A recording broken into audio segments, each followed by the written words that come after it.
Olá pessoas, tudo bem com vocês? Então, aqui Juliano Rabelo, começando o nosso curso de direção. Esse aqui é um vídeo que eu estou fazendo em substituição ao primeiro vídeo lá, que acabou ficando sem áudio, né, da aula ao vivo mesmo. Então eu fiz esse vídeo aqui separadamente, apenas sozinho, explorando os pontos que a gente trabalhou, percorrendo os pontos que a gente trabalhou na aula 1. Certo? É claro, né? Infelizmente não vai ter os comentários dos colegas, os exercícios que eles fizeram, mas ainda assim eu vou tentar ser mais fiel possível ao que foi a aula a partir destes tópicos aqui. E qualquer coisa a gente vai conversando no nosso grupo de WhatsApp, vendo aí as questões e dúvidas que porventura tenham ficado. Certo? Vamos iniciar então. O que é direção teatral? Existe uma definição tradicional da direção, que é a gente pegar o que está no texto e transpor para a cena, através de atuação, de cenografia, de maquiagem, de elementos do artefato cênico, certo? E aí a gente encontra duas grandes figuras no teatro do século XX, que é um teatro feito pelo diretor ou teatro feito pelo encenador. A gente vai encontrar muitas dessas nomenclaturas dentro de um coordenador de trabalho, e elas têm a ver com o teatro feito no século XX. Então a gente vai ter sempre esse binômio, essa tensão entre essas duas formas principais de se fazer teatro que surgiram no século XX, certo? Então, a gente vai ter o teatro do diretor e o teatro do encenador. A gente vai ter o teatro dramático e o teatro pós-dramático. A gente vai ter um teatro textocêntrico e um teatro cenocêntrico, certo? Essas divisões e essas nomenclaturas vão ficar mais concretas para vocês ao longo do curso, certo? Então, para ilustrar essas etapas do trabalho da direção teatral e uma analogia que a gente faz com a história da direção teatral, eu vou trazer esses 4 tipos de coordenador de trabalho. Entre eles vai ter o diretor e o encenador, e eu vou colocar mais 2 para a gente pensar, então, o que é esse papel dessa pessoa que coordena um trabalho cênico, que lidera um elenco, certo, na criação de um trabalho teatral. Muito bem. Vamos começar pela figura do ensaiador. Essa palavra, ensaiador, a gente encontra os primeiros registros dela no teatro feito no Brasil e no Portugal entre século XIX e século XX. O que é um ensaiador? Ensaiador é a figura, né, que coordena esse trabalho e verifica se a peça está sendo montada tal e qual o dramaturgo escreveu, certo? Existe, então, orientações no texto sobre as características físicas dos personagens, sobre as características do cenário, o tipo, até mesmo situações mais técnicas como a trilha sonora, e esse tipo de orientação é verificado se é possível ou não se manter dentro de um trabalho de direção, de encenação. Certo? Então a ideia justamente é essa. A ideia justamente é verificar se aquilo ali está sendo transposto para o texto.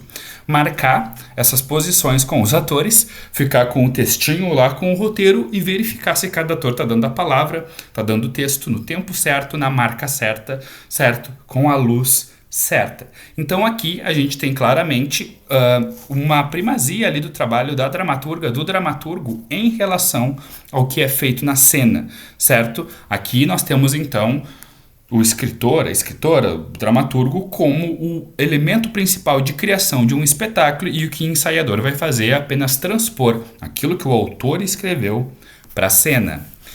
E aí nós temos uma próxima figura que é o diretor teatral. Esse surge no século XX, provocando uma revolução no teatro, certo? Primeiramente com Konstantin Stanislavski, certo? E o trabalho no Teatro de Arte de Moscou, que começa com a vertente do naturalismo, certo? Como assim naturalismo? É a gente pegar o texto e tentar encontrar raízes na realidade a partir daquele texto. Então, o Stanislavski, final do século XIX, início do século XX, em Moscou, vai começar a trabalhar a dramaturgia do Anton Chekhov, que é uma dramaturgia que se presta ao naturalismo, que é uma dramaturgia parecida com a vida real. Então ali tem As Três Irmãs, A Gaivota, O Jardim das Cerejeiras, e são espetáculos que causaram grande impacto nacional e depois mundial, porque os atores atuavam como se fosse na vida real. A cenografia, a iluminação, a trilha sonora, tudo obedecia à vida real. Logo, o Stanislavski começou a se tornar um preparador de atores e um diretor que se preocupava com essa tradução realista de uma obra do Chekhov. Mas não só isso, se preocupava com o comunicado que aquela peça queria passar, com a mensagem daquele espetáculo e como esse espetáculo estava falando para as pessoas daquela realidade ali, certo? Então, como ele pegava um espetáculo escrito pelo Chekhov, depois pelo Shakespeare, depois pelo Molière, e refrescava, retraduzia, atualizava esse trabalho para os tempos atuais a partir do ponto de vista do diretor. Então aqui a gente começa a pensar o teatro como uma arte de diretor que quer dizer alguma coisa através daquele texto, certo? Então ali no Brasil nós temos dois grandes expoentes desse tipo de teatro, do teatro de diretor, que é o TBC, o Teatro Brasileiro de Comédia, e o Teatro de Arena, os dois em São Paulo, que vão trazer muitos diretores, né, importados, vão importar muitos diretores, especialmente da Itália. Nós temos em 1942 ali a direção do Vestido de Noiva, do Nelson Rodrigues, né, feita pelo Zimbinski, que vai trazer então esse diretor como um coordenador desse trabalho, mas não é só um ensaiador que está preocupado ali em traduzir tal e qual o texto diz. Agora esse diretor ele também quer botar a sua mensagem, ele quer pegar um elemento do texto e colocar uma lente de aumento naquele texto, a partir de um conceito de encenação. Então se ficou muito famoso a ideia da gente pensar a visão que o diretor tal tem de Romeu e Julieta, a visão que o diretor tal tem dessa peça grega. Por quê? Esse diretor, essa diretora vai dar um colorido específico próprio para aquela peça, mas ainda assim o que é importante é traduzir o que tá no texto, né? Traduzir para a linguagem da cena o que está naquele texto. Então a gente pode começar aqui a pensar num caminho que vai dar ali pro trabalho do encenador, certo? Que a gente vai ver daqui a pouquinho, né? Mas nas dúvidas que surgem, o diretor ainda aqui está levando em consideração o que tá escrito ali no texto. Então o mais importante é traduzir o texto ainda, que ele coloca alguns floreios, algum ponto de vista específico, ainda ali ele vai estar preso ao texto, certo? E aí a gente encontra a figura do encenador. O que é um encenador? O encenador é a pessoa que vai pegar o teatro, uma espécie de teatro como um ponto de partida e vai desenvolver um espetáculo que a gente vai convencionar chamar de cenocêntrico. Agora, o texto, ele não é o mais importante, ele não é o centro da obra, ele não está hierarquicamente superior aos outros elementos da linguagem cênica. Agora o texto, ele é só mais um elemento da linguagem quando ele for usado, de repente ele nem é usado mais, certo? Explicando melhor. O encenador aqui, ele vai pegar espetáculos e vai criar, usando como ponto de partida, não só uma dramaturgia escrita por um dramaturgo, mas ele pode pegar uma matéria de jornal, ele pode pegar uma letra de música, ele pode pegar um poema, e ele pode pegar um fato real, a biografia de alguém, um sentimento, uma sensação, experiências pessoais dos artistas envolvidos, uma palavra, uma pergunta, uma dúvida, tudo pode ser um ponto de partida para o encenador. E a dramaturgia aqui vai se construir ao longo do processo, certo? Mas tem encenador que também se apropria do texto, também monta Shakespeare, por exemplo. Sim, existem encenadores que também montam Shakespeare, mas veja bem, o Shakespeare aqui já não é mais o principal. Então, assim, aqui o principal é justamente o que está posto em cena a partir dessa ideia que o encenador usou como ponto de partida, certo? Então essa é a principal diferença entre o encenador e o diretor. O encenador pode usar sim um texto previamente escrito, mas não é um teatro textocêntrico, certo? A preocupação não é contar aquela fábula no palco. A preocupação é trazer um momento, né, uma performance com início, meio e fim, mas que os estímulos, o ponto de partida, o ponto de criação, o ponto processual, não é aquela dramaturgia que está escrita, e sim outros elementos, outras coisas colocadas em conflito, outro jogo posto em cena ali, certo? Essa ideia do encenador, ele parte do que especificamente aconteceu no teatro no século XX, que é essa divisão que a gente tem ali entre o teatro dramático e o teatro pós-dramático. Primeiramente, após a Segunda Guerra Mundial, depois pós anos 60, né, com toda a revolução cultural que aconteceu, muitos espetáculos começaram então a serem criados de uma forma que não se categorizavam mais como teatro dramático. Então não se podia mais categorizar uma peça onde a gente faz uma fila para assistir uma bailarina dançando através de um buraco da fechadura como um texto dramático escrito por alguém. Mas é teatro, é dança, é artes cênicas, performances, espetáculos improvisados, happenings. Então se convencionou chamar teatro pós-dramático, e quando eu falo se convencionou através de um livro escrito em 1999 por um teórico, teatrólogo alemão, Hans Lehmann. Ele escreve esse livro chamado Teatro Pós-Dramático, onde ele coloca todo esse tipo de encenação pós-década de 60 em um grande guarda-chuva, né, que ele vai dar esse nome, certo? E ele coloca vários criadores e criadoras dessa época ali, certo? Então vão entrar ali artistas do teatro, mas também vão entrar artistas da dança, da performance, né, das artes visuais, da ópera, do circo, né, que vão fazer parte aí desse grande universo das artes cênicas que não depende de um dramaturgo. O dramaturgo ainda existe, é presente, mas não é o elemento principal, certo? Vamos à quarta figura, então, que é o performador. O performador é justamente onde a gente começa a borrar as fronteiras entre espaço de cena e espaço fora de cena. E também existe a ideia da gente não necessariamente ter um evento organizado no tempo e espaço preso a um conceito, a uma fábula que a gente já tinha no diretor, mas não um conceito único ou um conceito próprio como a gente tem no encenador.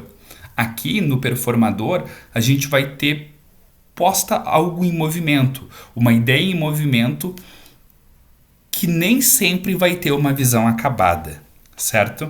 Então, foco no processo, certo? Na construção dessa performance como parte dela, como parte da criação, certo? Às vezes quando a gente assiste um espetáculo de diretor ou um espetáculo de encenador, a gente não interessa saber como foi o processo, né? Ou pelo menos para o público geral, não, né? Para nós que estudamos teatro, tudo bem. Mas a gente vê uma obra pronta lá, acabada, um espetáculo do Gabriel Vilela, da Cristiane Jataí ou da Grace Passou, a gente não imagina como foi o processo. Mas pro performador, sim, é importante esse processo, e esse processo, ele por si só já é a obra em si. É a construção dele que é a obra em si. Esse lugar da performance, ele está num lugar do entre o que acontece com a pessoa que está realizando aquela performance e a plateia, ou o público a qual aquela performance se destinou, certo? Então, por exemplo, se a gente pega aí a performance da Marina Abramovic, onde ela coloca vários objetos em uma mesa, se coloca atrás dessa mesa e pede para que os espectadores possam fazer o que quiser com aqueles objetos e com o corpo dela, é uma obra que vai se construir no entre, certo? Entre esses objetos estão ali uma caneta, uma tesoura, uma rosa, uma bala com uma arma com uma bala carregada, certo? E as pessoas vão, fazer diversas coisas com o corpo dela. Então, a obra de arte, ela depende do que aqueles espectadores vão fazer, certo? É diferente da gente pensar numa encenação do Romeu Castellucci, que por mais moderna que seja, mais conceitual que seja, ela ainda é uma obra que a gente consegue olhar com uma certa distância. A gente é afetado, sim, por ela, mas existe uma certa distância. Nesse caso da Marina Abramovic, não. Ela depende da ação do espectador, certo?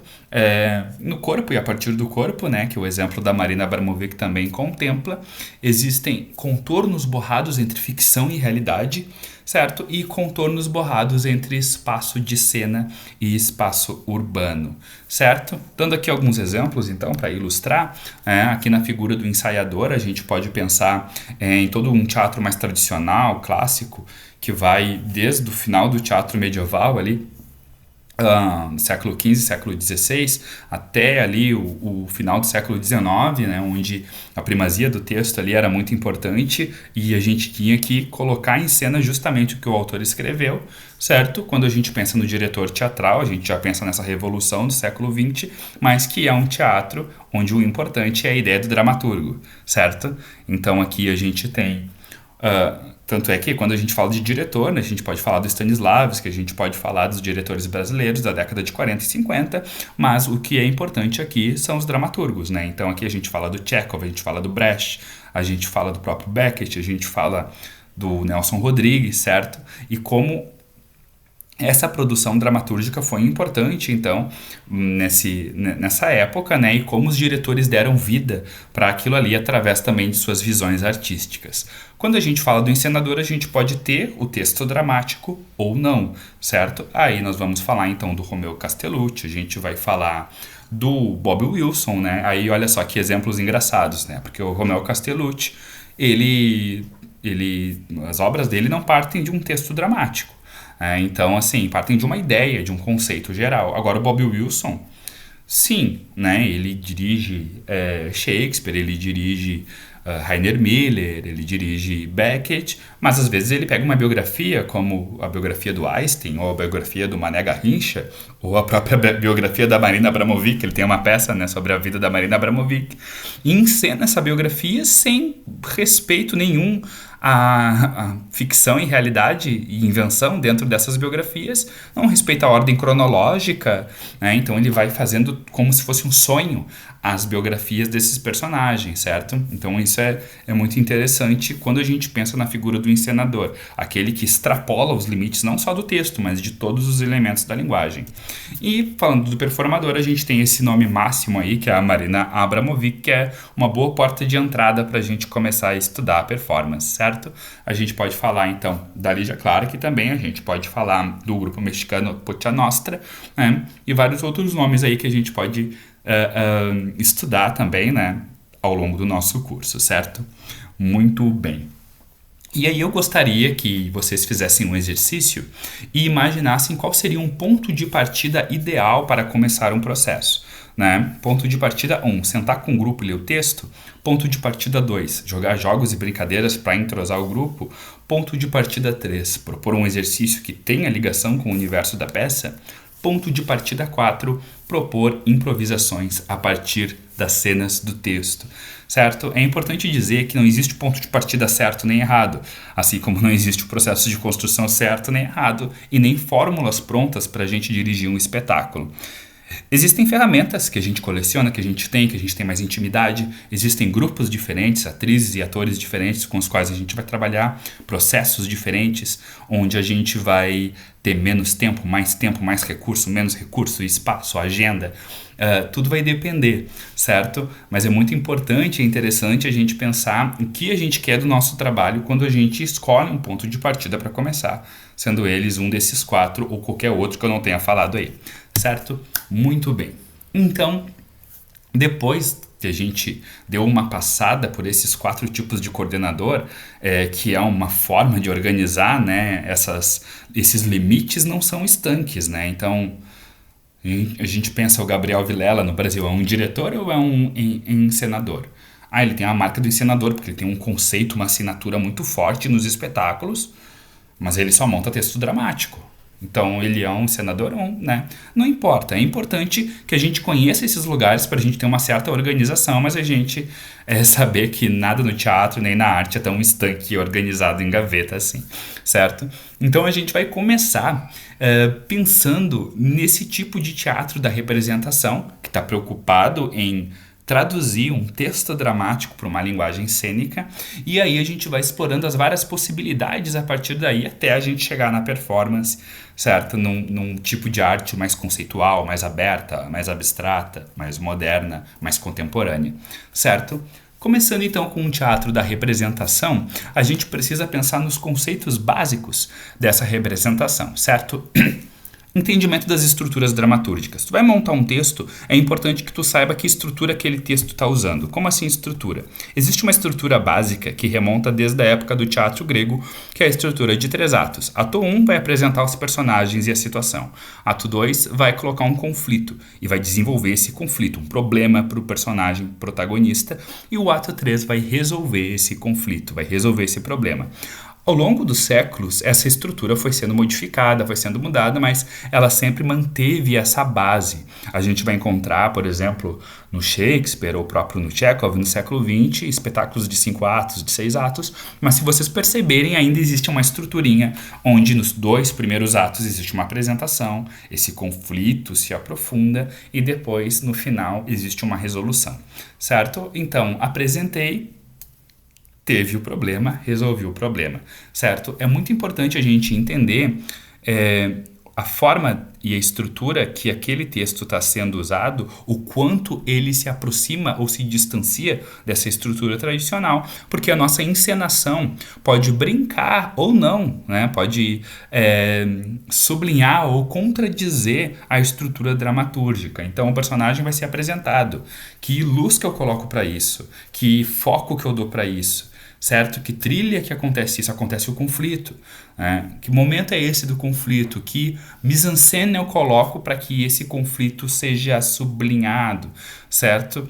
Ou se eu quiser brincar com essa questão com que a minha encenação, o jeito que eu organizo a marca e a coreografia das atrizes e dos atores, brinque também com essa estrutura, como dar importância para uma coisa que no texto não parece tão importante e vice-versa, certo? Então é uma brincadeira que eu já estou com a cabeça do diretor moderno, então já estou pensando em contradições, mas ainda assim para fazer essas contradições é importante que a gente conheça as bases. Composição visual. Como a gente imagina que o espectador vai ver a imagem da cena, certo? Como esse quadro está bem composto. Como eu digo, conhecer as noções de equilíbrio e desequilíbrio, certo? De pensar fundo, frente, palco, fundo de cena, boca, certo? Como eu organizo estruturalmente os atores e atrizes em cena e os elementos da cenografia a ponto de criar uma composição visual, bem como os figurinos e a luz, certo? Isso a gente aprende muito olhando quadros, né, e fotografias, quadros antigos e tal, né? É importante que cada quadro, cada composição visual também conte uma história. Então vamos pensar qual que é o foco daquela imagem e qual que é o conflito, certo? O que está acontecendo?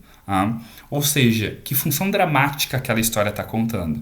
É quase como se o espectador pudesse olhar para aquela imagem e sacar, tem um foco ali, tem um problema, tem um conflito, tem uma questão, tem uma história que está sendo contada, certo? Pensar na direção de movimento, em movimentos fracos ou fortes, certo? Então, os atores estão atrás, a pessoa está atrás na cena, vem para frente, é um movimento forte. Volta para o fundo, é um movimento fraco. O ator levanta, movimento forte. O ator senta, movimento fraco. O ator vai da esquerda para a direita, movimento forte. Da direita para a esquerda, movimento fraco. No teatro ocidental, né?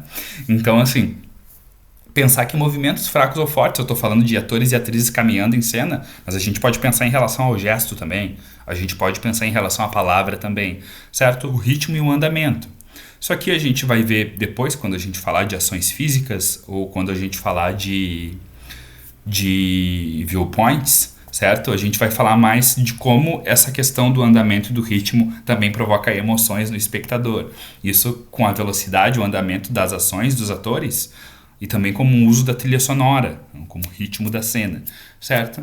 E também a história da pantomimic dramatization, certo? Que é um conceito dos Estados Unidos que, né, pensa a direção como a gente poder ver a história só através da pantomima, né? Então, assim, da gente pensar que a história, a ação dos atores tem que contar uma história sem que eles falem, certo? Como aquelas ações contam uma história sem palavra nenhuma, certo? Então, assim, esses conceitos estão firmes, estão básicos na tua direção, certo? Então, assim, tá começando a trabalhar com os atores, realizou uma cena, uma série de cenas, tá composto visualmente, certo? Tem foco, tem conflito. Se eles não falassem, eu entenderia. Quando eles congelam, eu sei o que está sendo contado na história.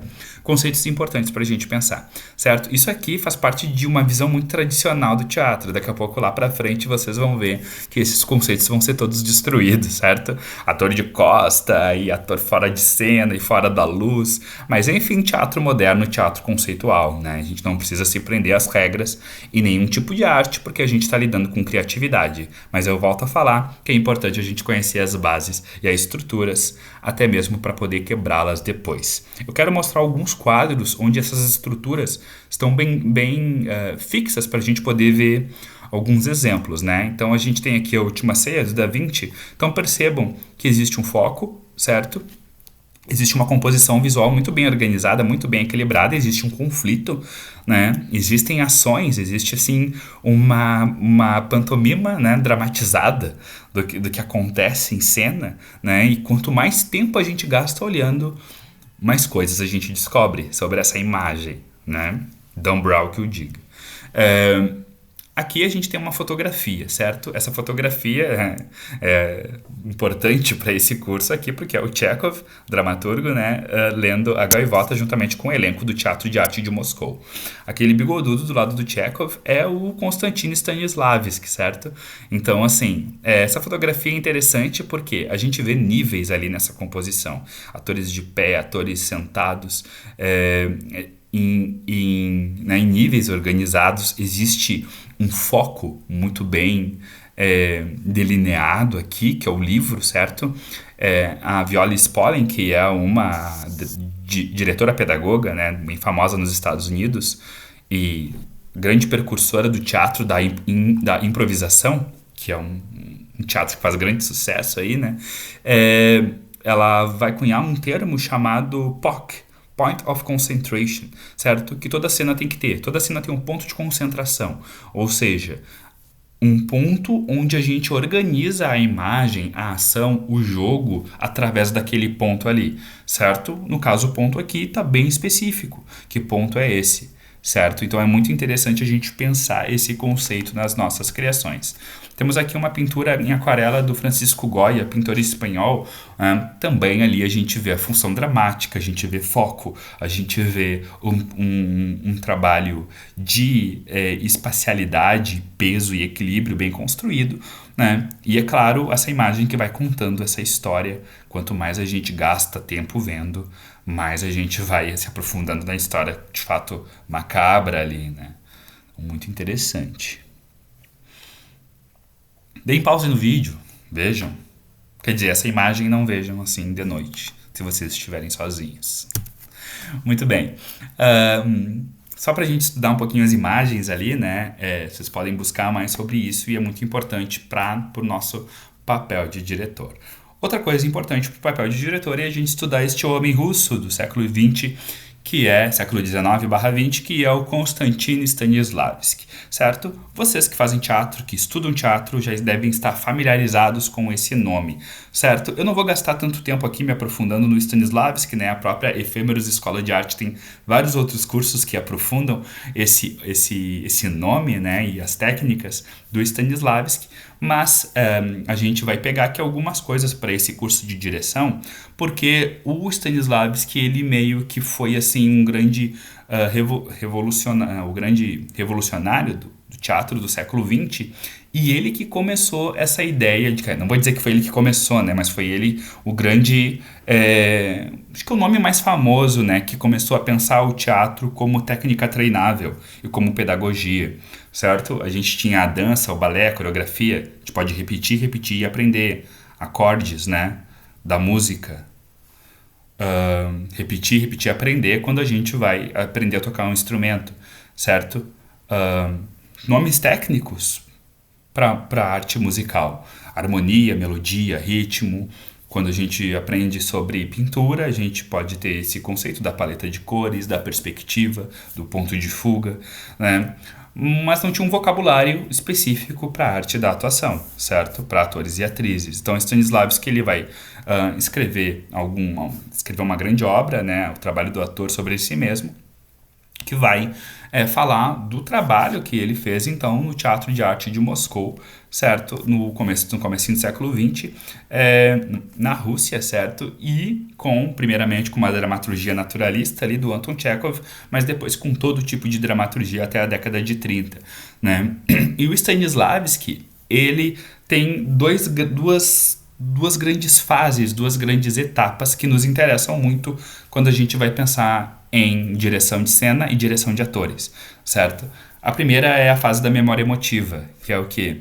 Ele fazer com que o ator ou atriz tenha busque nas suas vivências uma experiência análoga, paralela com a experiência do personagem que tu vai interpretar, e então tu transpor aquilo ali pro teu personagem, se concentrar naquela experiência, naquela emoção, né? E aí tu transportar aquele sentimento, aquela emoção lá pro personagem que tá interpretando, certo?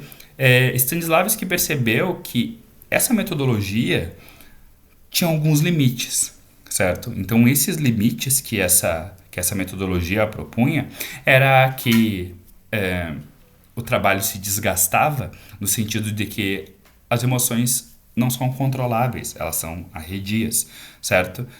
A gente não consegue fingir estar com raiva, fingir estar apaixonado, fingir estar com medo, fingir estar desesperado, certo? Até mesmo o Stanislavski vai criticar esse rótulo, esse nome único para a emoção, né? Porque nos leva a uma emoção de carimbo, ele vai dizer, né? Uma emoção que tem um rótulo, certo? Eu tô com medo, então existe o gesto do medo, existe, eu tô enraivecido, que vai nos levar para o caminho ou do clichê ou para o caminho do desgaste emocional.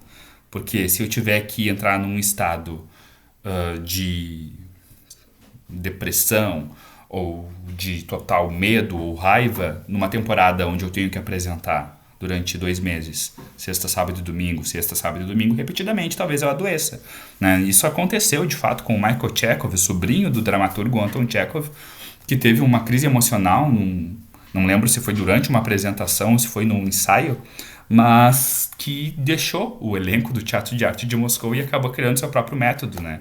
Inclusive, dá para dar um Google, dá para pesquisar aí o livro para o ator, do Michael Chekhov, que ele vai desenvolver sua própria metodologia, que para ele era mais não tão destrutiva quanto a metodologia do Stanislavski na época, certo? Mas aí então o Stanislavski ele revoluciona a sua arte partindo para colocar o foco não na emoção que o ator está sentindo, mas nas ações físicas, certo? Então, ao invés de eu focar em ficar com raiva, eu foco em como o meu corpo se comporta quando eu estou com raiva. Então, quando eu estou com raiva, eu fico com uma respiração cortada, o que faz com que minha voz fique entrecortada também. O meu corpo fica mais pesado, os meus gestos ficam mais pesados. Então, eu vou criar, né, isso pro meu personagem e ao invés de eu focar na emoção, eu foco justamente na forma, essa palavra é importante, né, na forma como eu faço essa ação. Porque se eu focar na forma como eu faço essa ação, eu consigo repetir tal e qual.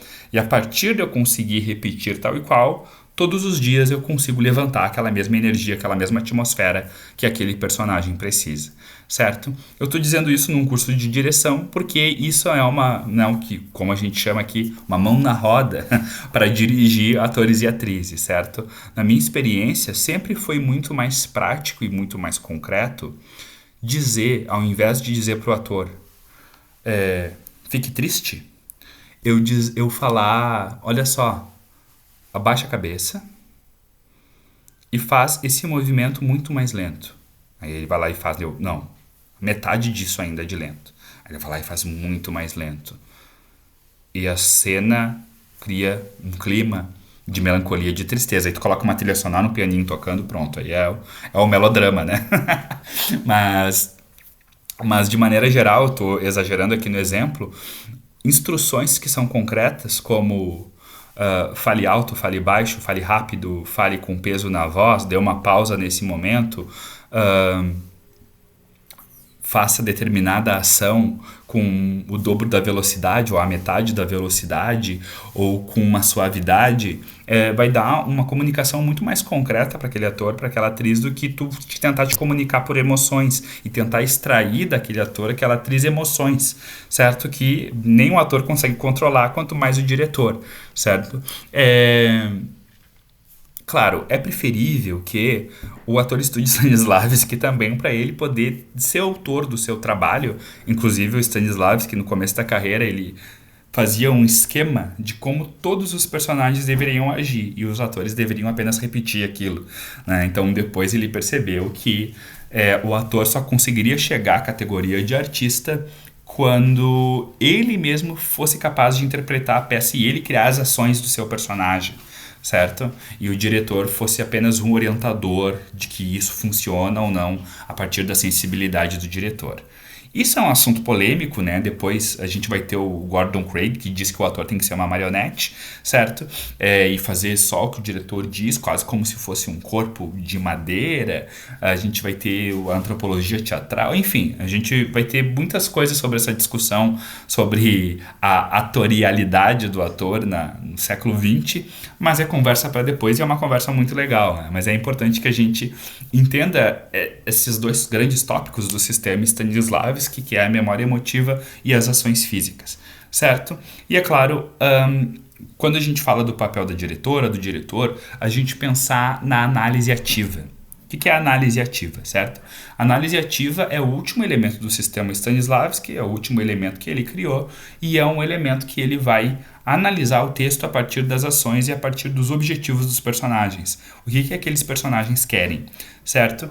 Então o Stanislavski, no final de sua carreira, ele vai analisar dramaturgias juntamente com os atores e atrizes. Inclusive no final de sua carreira ele estava trabalhando com cantores de ópera, estava dirigindo óperas, né? E ele vai pegar essas obras e ele vai estudar o que nós queremos, né? O que o autor quis dizer aqui com essa obra. Muito bem, o que nós queremos dizer como artistas aqui com essa obra? Muito bem, pensando nisso, que a gente quer comunicar essa mensagem no final da obra, o que cada personagem quer. Qual o objetivo de cada personagem? Qual é a função ali desse personagem na dramaturgia? O meu personagem, ele quer ser o rei. O personagem quer matar o rei, quer ser o rei. Tá, por que ele quer ser o rei? Porque ele é um cara desprezado, ele quer atenção para si. Cheguei no que o meu personagem quer. Ele quer atenção para si por causa do desprezo que ele sofre, logo ele vai fazer um plano de matar o rei, certo?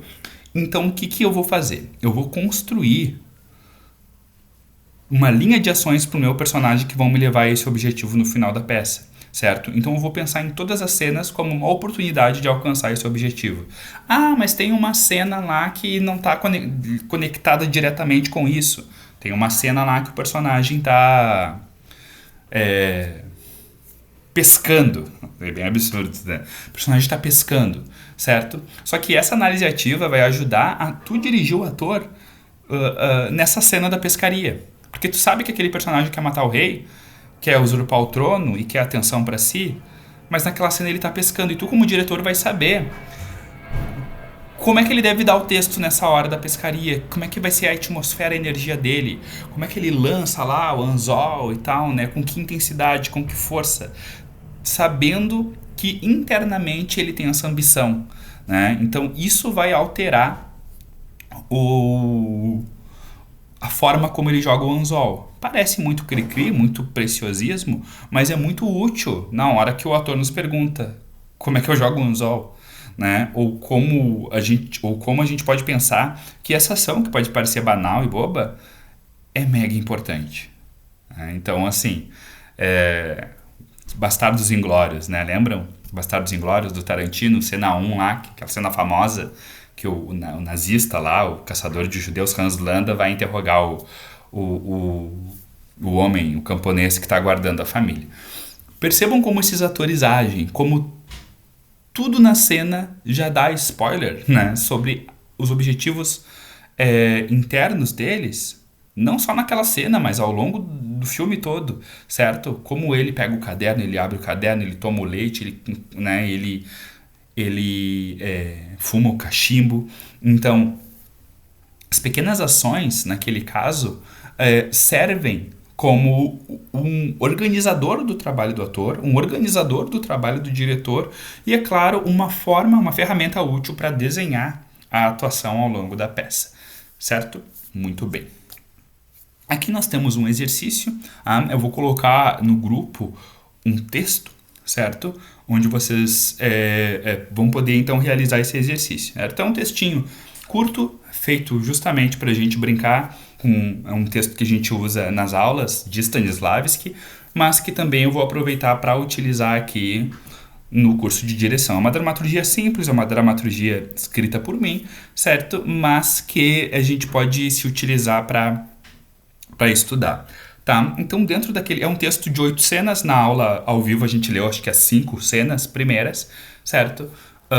Mas vocês podem ler o texto todo, certo? Ou podem ler as 3 primeiras cenas e pensar num projeto de encenação para as 3 primeiras cenas. Fiquem livres, tá? É para brincar mesmo, para se divertir, tá? Então, vamos ler o texto. Vocês têm 2 atores e vamos pensar. Quais procedimentos você adotaria, certo? Na construção. Pense no processo de construção e na forma final. O que eu quero dizer? Pense no processo de construção. Por exemplo, você tem os 2 atores. O que tu faz no primeiro ensaio? Voltando lá pro slide, né, dos 4 pontos de partida.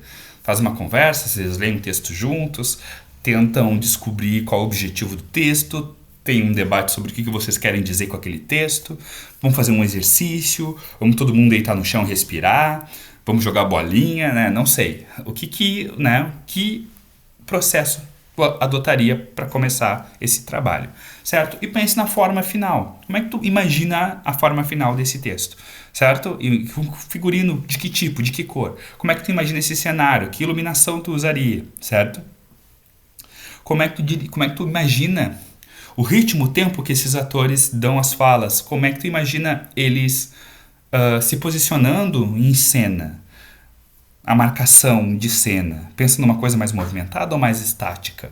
Ou depende do momento? Como é que é o ritmo? Tem esse momento que é lento, momento que acelera? É tudo muito rápido, com muito dinamismo? Ou é tudo mais internalizado, mais intimista? Certo? Uma última coisa aqui que é interessante que a Annie Bogar, né, ela tem um livro que chama-se Preparação do Diretor. Preparação do Diretor, muito legal. Este livro da Annie Bogar, ela tem um tópico muito interessante que é sobre violência. Como assim? Temos que tomar escolhas violentas. Por que violenta? Porque no momento que tu faz uma escolha de sim para um elemento da cena, tu tá dizendo não para N possibilidades que aquela cena poderia ter, certo? Se tu decide que vai ter uma cadeira no centro do palco, é no centro. Não é na frente, nem atrás, nem na esquerda, nem direita, não é sem cadeira. É uma cadeira no centro. Isso é uma escolha violenta.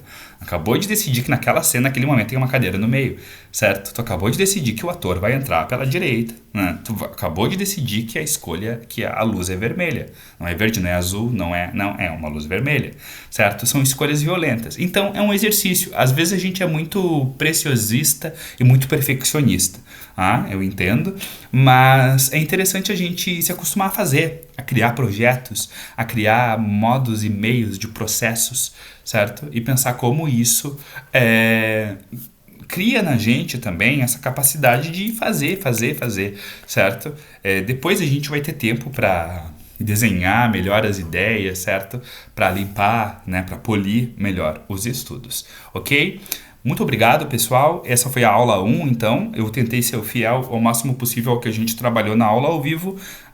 Já testei aqui, não vai ter problema de áudio nessa, certo? Juntamente com esse vídeo aqui, eu vou colocar o texto para vocês fazerem o exercício. Também vou colocar as referências do curso e também vou comentar o exercício de vocês. Então, ali na aula ao vivo, muitas pessoas já falaram ali na aula, né? Elas criaram um tempo, né? 4 ou 5 pessoas falaram como fariam.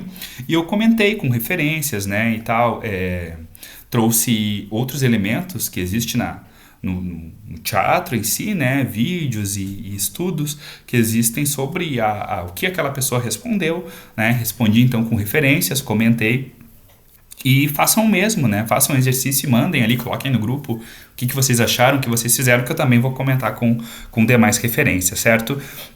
Essa primeira aula aqui foi uma metralhadora de referências, né? Então, mas é isso aí mesmo. Com o tempo a gente vai organizando tudo no lugar. Como diz o gaúcho, no andar da carruagem, as abóboras se ajeitam, certo? Grande abraço, nos vemos nas próximas aulas.